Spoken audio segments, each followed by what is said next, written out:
बेटा दुनिया में सबका संग मिल जाएगा, कुछ कुछ सुधार होगा, मानव में सज्जन का संग मिलेगा, आपके जीवन में सुधार होगा। लेकिन उद्धार तब होगा जब सच्चे सदगुरु का दर्शन होगा, और सच्चे सदगुरु का दर्शन करके अगर उनके वाणी को अनुकरण करते हैं तो तुम्हारा उद्धार होगा। का बेटा सुधार और उद्धार में बहुत बड़ा फर्क है। दुनिया के सज्जन मिलेगा सुधार होगा, और जब सदगुरु मिलेगा तो तुम्हारा उद्धार होगा।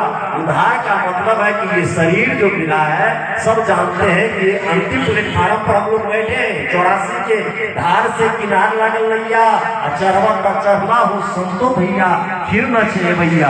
आप सोचते हैं कि शरीर आपको मिलेगा पूरा, दोबारा नहीं मिलेगा, पुनः आपको जाना होगा कहाँ? 84 में। हमारे संत गुरुजन कहते थे कि भक्ति नहीं करोगे, ज्ञान का दीपक नहीं जलाओगे, ज्ञान का गुणगान नहीं करोगे, ज्ञान और वैराग्य पर ध्यान और साधना की उद्गमन की अगर बात नहीं समझोगे तो पुनः जाए 84 करोड़ बंदे वादिन की खबरिया, जब तक छूटे यम धर्म लूटे, छूट जाइए गाँव नगरिया। सब बेटा बेटी दौलत दुनिया माल खजाना सब पड़ा रह जाएगा।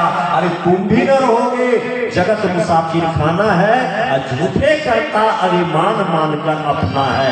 आज अपना कौन है और सपना कौन है, सारे साक्षात कराने के लिए हमारे संत बैठे हैं। इसीलिए हमारे पहले गायक ने गाया, चलू भाई सत्संग धाम रे, जहाँ होत निर्मल सद्बुद्धि सद्ज्ञान रे।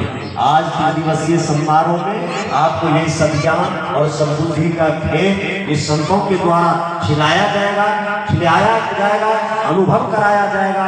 इस बात को आप समझने का प्रयास करें। मैं आप सबको मैं साधुवाद देता हूँ कि इतना सत्संग समय पे आकर के, कहीं तो शाम होता है तब लोग आता है, लेकिन आप लोग समय से आकर के संतों का संग किए हैं, इसीलिए आप नमन योग हैं। आज प्रथम सत्र में सभी देवी को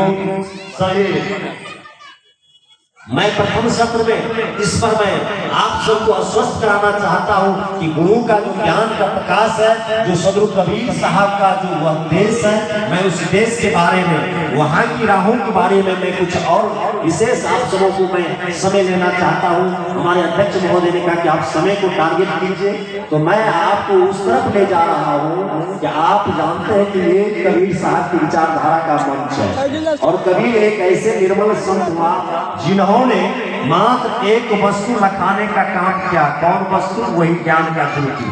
और ज्ञान का ज्योति जिस व्यक्ति के घट में भरने के बाद वह अज्ञानता का हरण होता है, और ज्ञान का प्राप्ति जब ही जीव को होता है, तभी जीव जो है अपने आप का बोध उनको मिलता है। लेकिन आप अपने आप बोध से विचलित हैं, अपने आप से विचलित हैं। क्यों?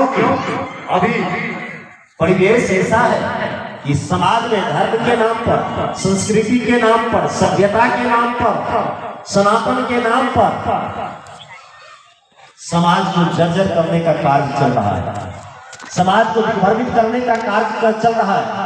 आप सारे सत्संगी जानते हैं कि ज्यादातर इस क्षेत्र में राम को मानने वाले लोग हैं, कृष्ण को मानने वाले लोग हैं, मेही को मानने वाले लोग हैं, कबीर को मानने वाले लोग हैं। सारे साहित्य को, सारे उपनिषद को आप उठा करके देखें, सारे महापुरुषों का दर्शन अगर आप देखते हैं तो आपको यही अनुभव आएगा कि मात्र दया ही धर्म का मूल है।